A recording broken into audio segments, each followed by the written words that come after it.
Mamie, est-ce un crime de lèse-majesté que d'espérer un dernier baiser? Je faiblis à chaque instant de votre absence, tout cela me pèse, quel lourd fardeau. Je sens dans mon poitrail ce tiraillement, tel un fleuret transperçant ma chair. Bien heureux qu'aucune cloche n'annonce mon trépas, car fleur de laine jamais ne tua. Est-ce le tragique destin d'un Roméo que de ne pouvoir s'accaparer son alter ego? Dur châtiment pour mon âme et funèbre cérémonie pour ma vie. Sachez que nulle ordonnance d'aucun seigneur ne détournera mon attention du sublime. Je ne suis point de nature à flatter, mais si mes yeux vous voient ainsi, je ne puis qu'acquiescer. Permettez-moi enfin de vous aimer, donnez-moi ce droit ultime de vous adorer. À présent, je mesure l'inégalité des souffrances, car celle du cœur est des plus amères. Elle rend fiévreuse et mélancolique, orgueilleuse et colérique.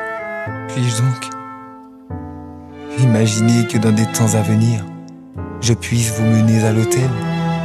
Nier, résister, refuser l'évidence de votre vénusté n'est que trop scandaleux. Ne voyez point de badinage et de légèreté dans mes propos. Le gentilhomme que je suis accuse avec raison la valeur de son verbe et consent à vous compter fleurette jusqu'à épuisement.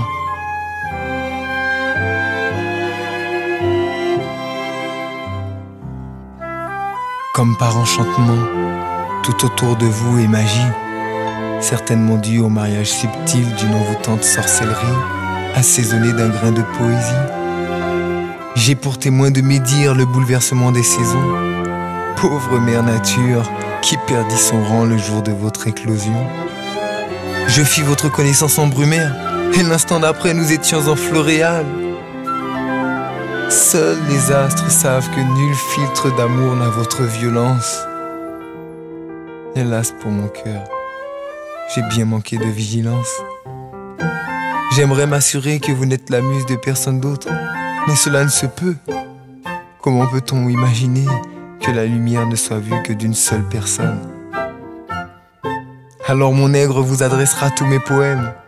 Sa plume sera des plus légères, et ma conscience apaisée à l'idée de ne trouver les mots justes.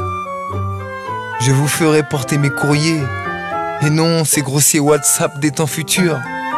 J'apporterai des modifications à mes textes, afin qu'ils riment comme des chansons. Jean-Baptiste Poquelin n'aura qu'à bien se tenir.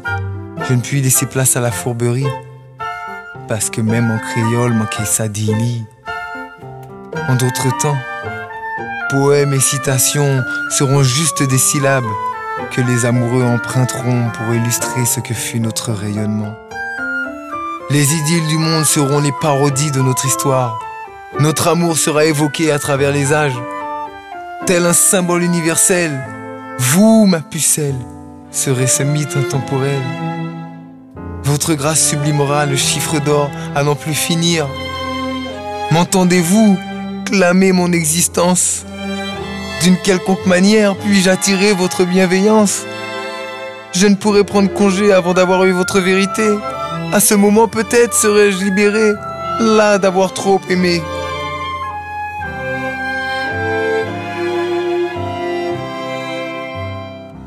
Ne dites mot, mignonne, beautés éternelles, soleil vous êtes. Mon péant m'attirera la colère d'Apollon, pour qu'à son tour il chantonne une ode en votre nom. Car soleil vous êtes, ainsi posé sur ce papier, figé dans l'espace-temps. Aucune thèse ne saura vous défaire de votre raison. Lumière de vie, lumière de ma vie. Aucun philosophe ne témoignera du contraire, d'âme qu'il est divin de vous aimer. À cet instant, dulciné, j'apprécie le jour qui me fit vous rencontrer, pour apprendre pour toujours que doux et divin viennent du mot aimer. À présent, je comprends que l'amour baroque est une subtile cruauté des anges dont je ne pourrais me passer. Soleil vous êtes, lumière de ma vie, qu'il est doux et divin de vous aimer.